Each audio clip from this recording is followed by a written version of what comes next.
SD Negeri 001 Batam Kota menyatakan siap menerapkan pembelajaran tatap muka atau PTM secara terbatas.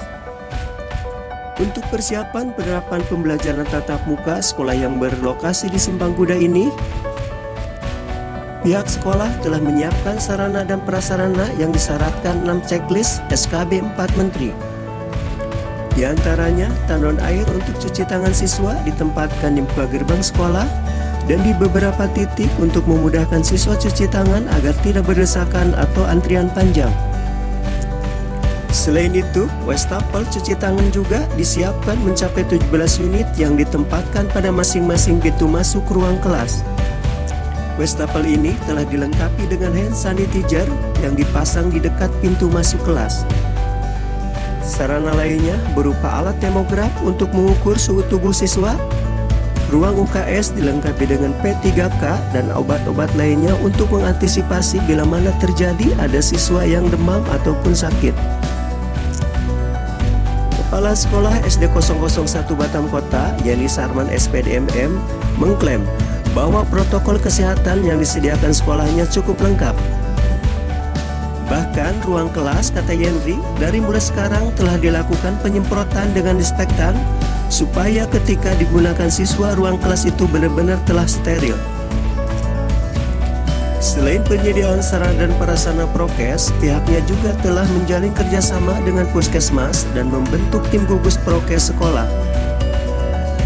Begitu pula, Dinas Pendidikan dan tim penanggulangan COVID-19 Kota Batam telah melakukan verifikasi sekolahnya akan kelengkapan protokol kesehatan yang akan diterapkan pada pembelajaran tatap muka nanti.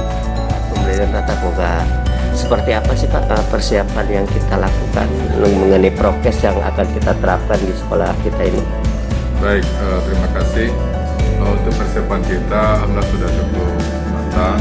Kemarin dari tim dinas sudah datang juga memantau ke sekolah kita untuk melihat dan mengamati langsung persiapan yang kita lakukan. Nah, persiapan di sini tentu menyangkut tentang prokes untuk COVID-19 ini ya. Nah, seperti cuci tangan, kita sudah menyiapkan 15 stapel ya. 15 stapel, berarti tiap kelas Pak ya? Beda, kita ruang kelas itu ada 16, kita sudah 15 stapel yang sudah ada di kita buat. Kemudian setiap kelas kita juga sudah masang sanitizer untuk siswa ya, di pintu masuk kelas. Kemudian di dalam kelas juga tempat duduk sudah kita atur maksimal itu 15 atau 18 dalam satu ruangan. Kemudian area dalam kelas ya nanti kita akan semprot juga dengan semprotnya sudah kita beli juga. Disinfektan nanti. Disinfektan itu, nah itu kita lakukan mungkin apakah sekali 3 hari atau sekali 2 hari gitu ya. Atau habis siswa belajar ya? Ya, untuk mensterilkan. Kemudian untuk kedatangan siswa kita ada tim juga, kita sudah bentuk Satgas COVID di SD. Nah, kita ada bentuk panitianya. Nanti kalau anak datang disambut oleh beberapa tim, kemudian untuk mengukur suhu. Setelah diukur suhu, anak lalu cuci tangan. Nah, kemudian anak langsung masuk ke kelas. Jadi tidak ada kesempatan anak tuh berkumpul gitu. Nah, jadi diarahkan langsung. Setelah nanti jamnya 8 ini baru dimulai pembelajaran. Nah, pembelajaran dimulai selama lebih kurang 3 JP.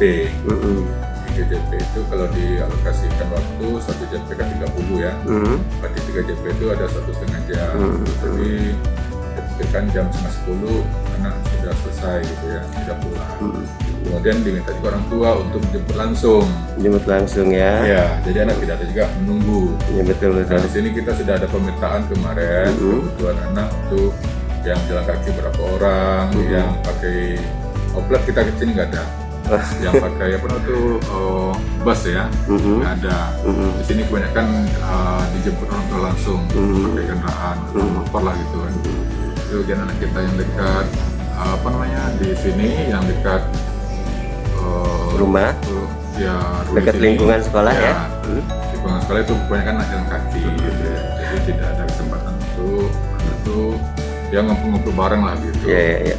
Pak, ini dari jumlah siswa berapa yang orang tua setuju? Nah, kita kemarin sudah menyampaikan edaran ke orang tua siswa untuk minta pernyataan persetujuan. Itu alhamdulillah saya sangat kaget, itu hampir 90%. 90%. Ya, Jadi setuju. 10% yang nggak setujunya. Ya, yang 10% itu merasa keberatan gitu ya. Tapi yang 90% sudah setuju anaknya sekolah gitu. Oh. Jadi yang 10% kita layani dengan daring aja, Pak. Nah, yang 10% kita layani dari karena mereka juga berhak mendapatkan pembelajaran. Dan itu pelayanan kita juga kita buat juga pelayanan sistem BJJ, belajar jarak jauh supaya mereka dapat pembelajaran juga dari jauh. Gitu kan. Pak, ini nanti skenario ini pembelajaran per kelasnya kita diatur berapa nih, Pak? Atau seminggu anak berapa belajar? 50% satu ruang. Kita itu ada satu kelas itu 36. 36. Berarti Jadi satu ruang itu 18. 18 kita ini. Anak siswa itu belajar berapa hari dalam seminggu? Kita hari Sabtu sampai 6, cuman kan kita buat dosen nih. Artinya begini, kelompok A belajar harinya itu hari Senin, Rabu, Jumat. Kelompok B hari Selasa, Kamis, Sabtu. Jadi satu anak itu kesempatan belajar 3 hari. 3 hari. Satu minggu.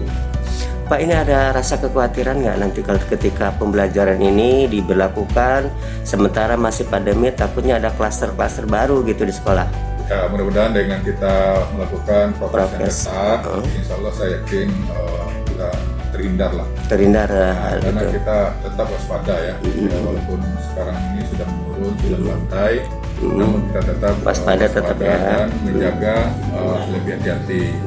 Nah, kita sudah buat juga spanduk di sini, menerapkan 3M itu. Himbauan ya. Himbauan, jaga jarak, cuci tangan, kemudian menjauh dari kerumunan gitu ya, harus kita sampaikan, sosialisasikan. Pak, ke orang tua ada pesan nggak khusus yang disampaikan?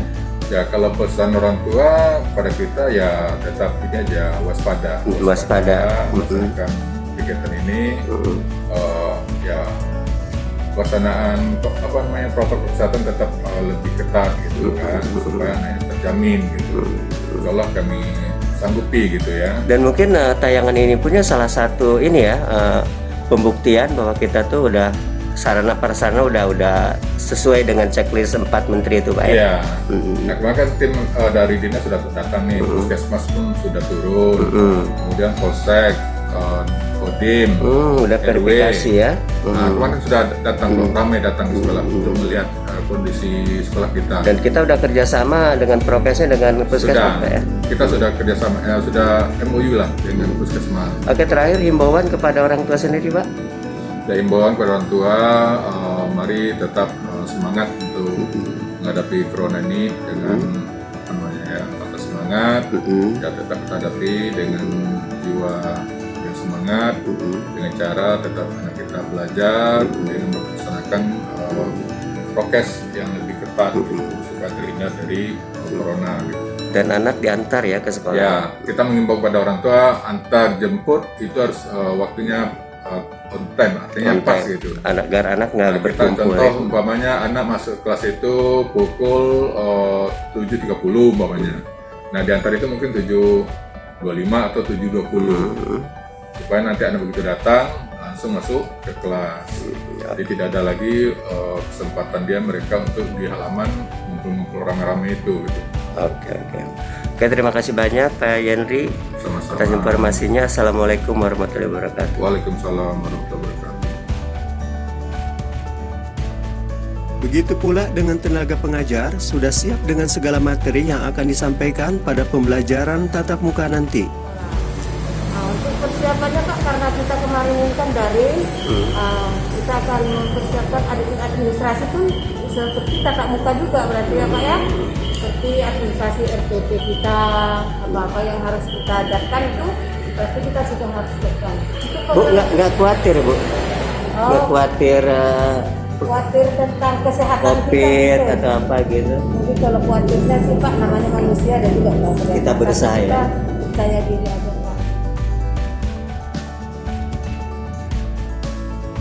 Sementara orang tua siswa mengaku tidak khawatir melepas anaknya ikut pembelajaran tatap muka karena mereka percaya bahwa prokes diterapkan sekolah tersebut cukup ketat. Bagaimana Pak? Khawatir nggak nanti untuk melepas anak pembelajaran tatap muka? Selama ini kan daring terus. Secara umum ya sebagai orang tua Pasti ya, khawatir. pandemik ini mesti khawatir lah, karena namanya anak-anak tidak bisa kita lepas secara utuh karena mereka juga belum pandai. Kalau yang masih kecil ya, lagi yang kelas 1 mereka masih banyak bermain. Tapi Bapak percaya dengan prokes terapan sekolah Pak ya? Prokes di sekolah ya mudah-mudahan Cukup bagus ya. cukup bagus, baik itu sanitizer-nya, sabunnya, pembatasan bermainnya. Waalaikumsalam. Anaknya kelas berapa Bu? Kelas 2A. Kelas 2. Siap Ibu anak nanti untuk dilepas pembelajaran tatap muka? Ya insya Allah. Nggak khawatir? Nggak begitu kali lah. Nggak begitu. Kenapa nggak begitu kali? Kenapa? Karena setiap manusia itu memang ada kekhawatiran, tapi kita percaya aja sama sekolah. Fasilitasnya memang udah memungkinkan sekarang kan. Ya, itulah tadi, insya Allah. Ada pesan ke sekolah ketika kita melepas anak? Pesan itu paling ya standar orang tua masing-masing. Ya mengikuti peraturan sekolah tuh jadi kayak mana lah. Jaga anak dengan baik ya. Iya, Jangan iya. sampai terjadi klaster Bu ya. Oke.